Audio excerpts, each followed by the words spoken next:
Nagtataka ho, ito pong si Senator Rodante Marcoleta ay bakit na dinidiscredit at pilit na sinisiraan ito pong si dating Marina Sergeant Orly Gutesa na kung saan ay para po kay Senador Marcoleta ay siya po ang pinaka-credible na witness o testigo na naiharap diyan po sa Senate Blue Ribbon Committee. At ayon po kay Senator Marcoleta, kung talagang titingnan ho, ay wala pong mahihita eh. Walang makukuhang pakinabang ito pong si Gutesa sa kanyang pagbubunyaga dito po sa sinasabing di umano'y katiwalian at yung pagbabagsak ng pera nito pong ni Saldico sa bahay di umano ni Speaker Romualdez. Kasi sabi ho ni Senator Marcoleta, ito ho yung nagkonekta si Gutesa, yung sabuatan di umano ni Zaldico at ito pong si dating Speaker Romualdez, mga kababayan. So yun po ang kanyang pinagtataka at yung binabanggit na dinidiscredit dito po sa sinasabing di umano falsifikado na kanyang affidavit, iyon, ipiniliwanag niya ho na alam nyo, kayo ho sa ating mga nanonood dito sa ating channel. Kahit ako ho mga kababayan ay minsan, ilang beses, nakaraang buwan lang ho, nagpa notaryo ho eh. Pagkapunta mo sa notary public, sa opisina, dyan sa may Quezon City Hall, dami, talagang tabi-tabi ho. Ibibigay mo lang ang dokumento. Tapos, pagka bigay mo ng dokumento, babalik, sasabihin sandali lang po sir. Tapos ibabalik sa'yo, pirmado na. Hindi mo na hahanapin yung abogado, basta pirmado na, tapos magbabayad ka. Depende sa dokumento mo, kung may pera ho yan na kontrata, ako naman, depende, tataas yan. Pwedeng 150, 200, 500 pesos, depende ho. So, ganun ho. Kayo, subukan nyo ho, mga kababayan, na magpanotaryo at hindi naman ho mismo ang abogado humaharap eh. Di po ba? So, ang sabi nga ho ni Senator Marcoleta, maaaring ganun nangyari kasi imposible na pepekein ho ni Gutesa.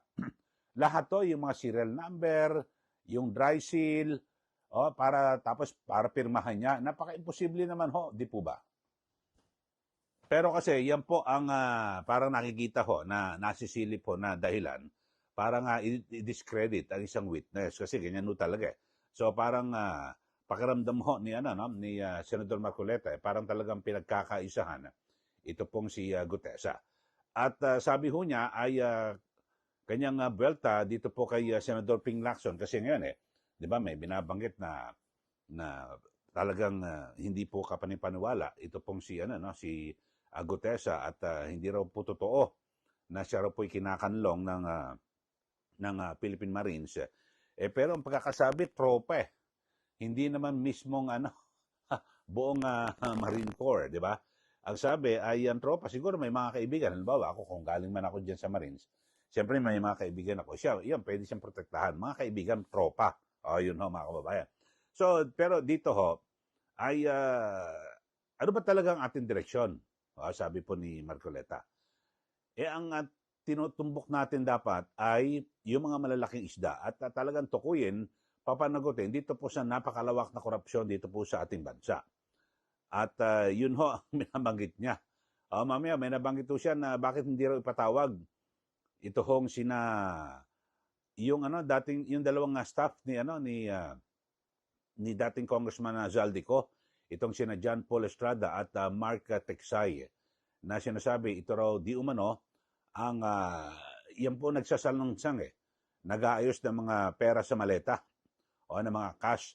So sana ipatawag ho yan at maging yung 67 contractor na naunang ibinunyag ni Senator Ping Lacson. Ito, panoorin nyo ho mga kababayan yung pahayag ni Senator Rodante Marcoleta. Ito po. Yung poor na tao, ang i-ostracize and he will be discredited by paano why are we allowing let's say ourselves to be swayed into other direction. Gutesa is the most credible witness ever presented in that committee. Why? Gutesa has nothing to gain. Gutesa has everything to lose, including his life, and the safety and the security of his family. But the most important thing, Gutesa was able to connect the dots from Saldico to Martin Romualdez.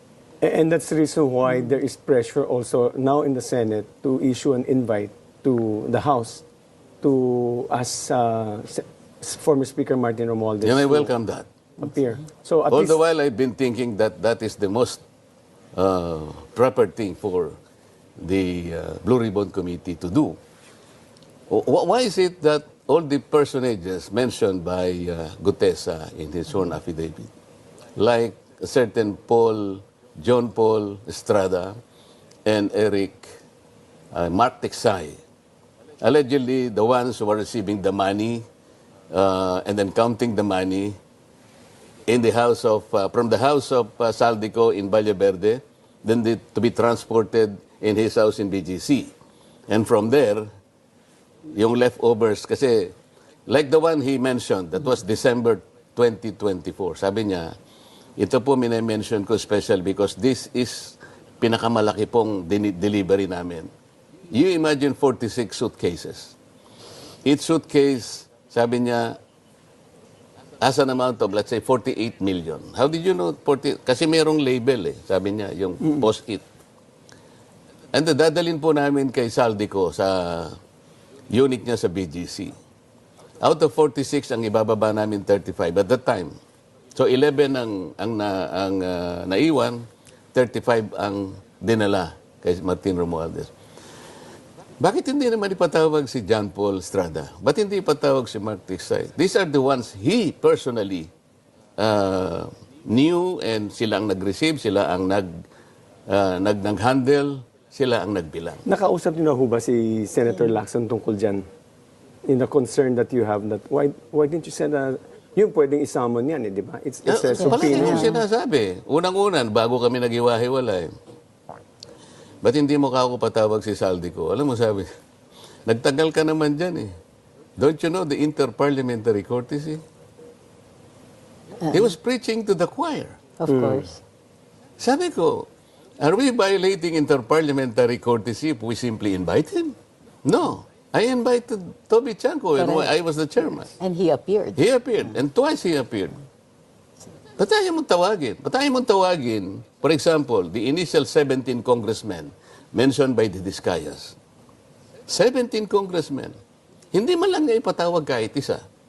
And he himself mentioned 67 contractors congressmen. Correct. In your late, Nagpatawag siya. I'm not saying that we should not call the small fries here or charge them. They're all accessories to this crime. Pero wag naman nating pakaiwasan o pagtakpan yung malalaking isda na dapat nating matukoy dito. Ayan po, napanood nyo ho mga kababayan. At, well, kasi dito ho ay, sa bagay, ganun talaga. Makikita nyo ho yung, mga galawan ho, diba? Kung sino ang mga kinakampihan. Kasi dito, matitimbog na ho kung sino ang sinasabing mastermind. Di umano, ang sabi ho ni Senator Marcoleta, sa ngayon, base sa mga ebidensya na lumulutang, ay dalawa pa lang, hanggang kay dating Speaker Romualdez lang naman aabot. Pero, base sa ebidensya, kasi may mga perception na iba, aabot yan sa Malacanang kay Pangulong Marcos dahil siya ang pumirma ng GAA. Pero sa ngayon, sabi niya, in fairness, sabi po ni Senator Marcoleta, base ho ngayon sa mga lumalabas sa ebidensya hanggang kay Speaker Romualdez muna. Pero, ngayon ho, mayroong mga pwersa at parang yung mga galawan, dapat hanggang kay Saldico lang. O yun ho, mga kababayan. At bukod ho dyan, kayo ho, ako tama ito si Senator Marcoleta kasi may binabanggit ho nga pala si Senator Ping Lacson na at least, ang sabi niya, 67 members of the House of Representatives mula po sa 19th Congress ang di umano ay umaakto o nagsisilbing kontraktor sa mga government projects. Kang tawag nga sila kontraktor. Congressman na kontraktor pa. At ang nasabing akusasyon ay bahagi ng malawak na pag-iimbestiga dito po sa korupsyon sa ating bansa na may kinalaman dito po sa budget insertion at para po sa flood control projects. So nasaan na yan?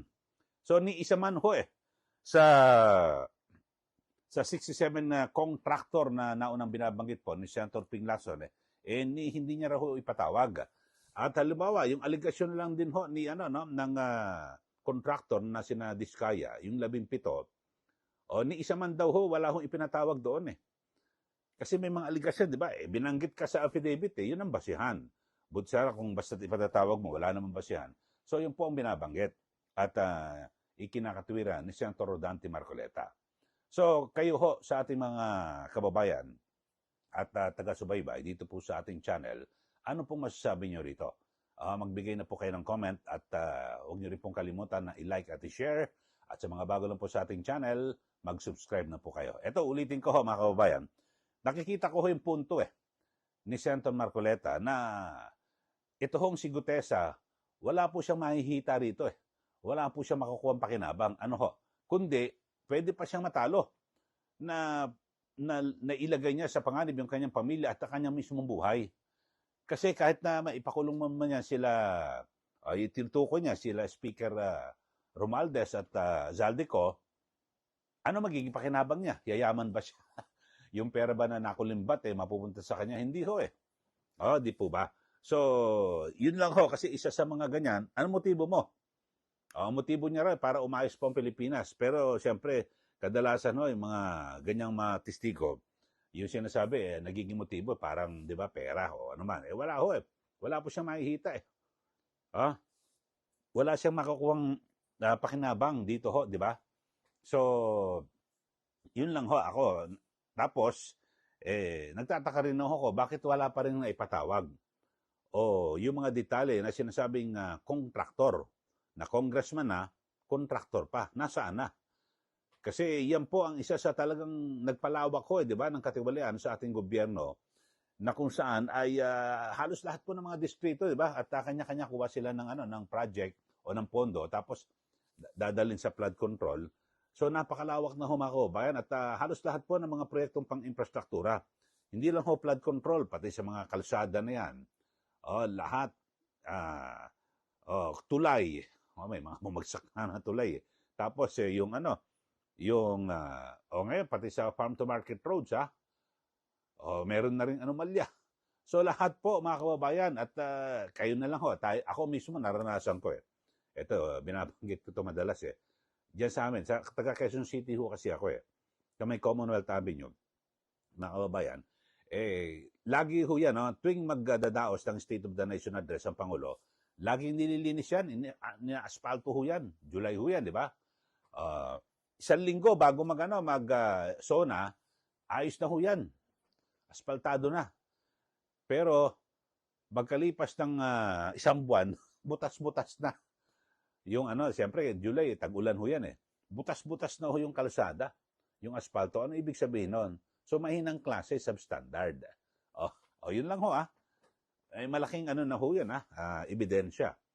Bukod ho dyan, mga kababayan, di ba? Maraming proyekto at na kung saan talagang kitang-kita ho na hindi ho maganda talaga pinagkakitaan. Ako nga, napunta nga ako sa Baguio nung mga nakaraang buwan lang. Tapos yung Marcos Highway, masama ang kalsada. Nung nakaraan na tag-init, nakita ko yun, umakyat din ako sa Baguio. Ginagawa yung kalsada. Tapos pagbalik ko, gawa na. Pero nire-repair ulit dahil sa lumabas itong issue na mga corruption na ito. So talagang pinagkakwartahan ho mga kababayan, di ba? Pati yung mga rock knifing, yung sa Baguio, lahat po dyan, pinagpirahan So saan na? Wala bang mananagot ho rito? Sa ngayon wala pa ho At tanging na-idiin ho ngayon, ito si Congressman Zaldico, dating Congresswoman Mitch Kayon Uy, si dating DPWH Undersecretary Bernardo, tapos si Senator Jingo Estrada at Senator Joel Villanueva. So yun lang ho. Pero yung iba pa ho na mas malalaking isda. Sabi ko kasi ni Senator Marcoleta, kunin natin yung mga malalaking isda, wag yung mga gurami, butete o sapsap. Yun ho. O, sige po. At abangan ho natin at kung matutuloy ho itong yung pagdinig muli ng Senate Blue Ribbon Committee na may kinalaman dito po sa flood control projects at siguro kasi ang tagal ho na pahinga, no? Kung totoo siya, sabi ni Senator Marcolete, kahit na naka-adjourn o walang sesyon ng ang dalawang kapulungan ng Kongreso o itong Senate, pwede naman mag-hearing eh. Kaya lang ewan ko lang ho, baka siguro ang magiging perception diyan, baka gustong palamigin ang issue. Pero hindi po lalamig yan. Dahil sa napakalawak po ng korupsyon na nangyari dito po sa ating bansa na dapat po yan ay matuldukan. Kahit sino man, no? Ang tamaan, dapat tamaan at makulong, di po ba? Okay, maraming salamat. At ulitin ko sa mga bago lang po sa ating channel, subscribe na po kayo at huwag rin po kalimutan na i-like at i-share. Maraming salamat muli. Ito po si Ka Eli. Magandang araw po sa ating lahat.